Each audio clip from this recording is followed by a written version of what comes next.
Bonjour, aujourd'hui nous allons voir, dans le module 5, l'outil de gestion des achats. L'outil qu'on veut utiliser pour la gestion des achats est la matrice des acquisitions. Et, comme d'habitude, je vais vous faire un graphique de cet outil. Vous voyez, c'est une matrice très simple qui a, dans la première colonne, la SDT, qui est vraiment au début du travail des acquisitions, car elle identifie le quoi, les produits, le type d'acquisition, les temps, ainsi que les coûts. On se trouve maintenant dans une situation différente de celle du module précédent. On a maintenant la triple restriction du projet.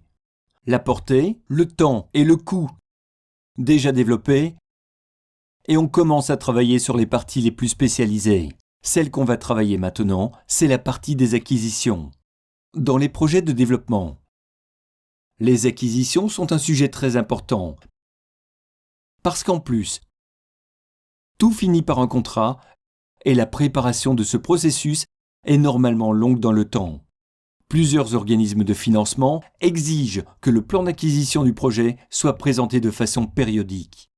Pour réaliser ce plan, il est très utile de connaître la matrice des acquisitions. Je vais vous présenter les intranses dont on dispose. D'abord, comme d'habitude, nous avons le projet, qui a l'information nécessaire complète pour effectuer ce type de travail. Vous avez travaillé avec la structure de découpage et vous avez ici la décomposition des produits et des paquets de travail qui est la base. On l'a dit, de la matrice des acquisitions. Vous avez aussi la distribution de ce travail dans le temps. Cela va vous permettre de placer ces travaux dans le temps et d'assigner les temps. Vous avez aussi la distribution de ces travaux par rapport aux coûts, ce qui va vous permettre de placer ces coûts dans le temps. Ceci est important car, selon le coût, il y a différents types ou modalités d'acquisition. Comment commencer ? Eh bien, on commence exactement par la première colonne. Vous allez voir que, dans l'exercice, il y a certaines petites cases qui sont déjà remplies. On vous offre une solution partielle. Vous allez commencer à remplir ces petites cases manquantes et, pour cela, vous allez utiliser les intranses dont je viens de parler.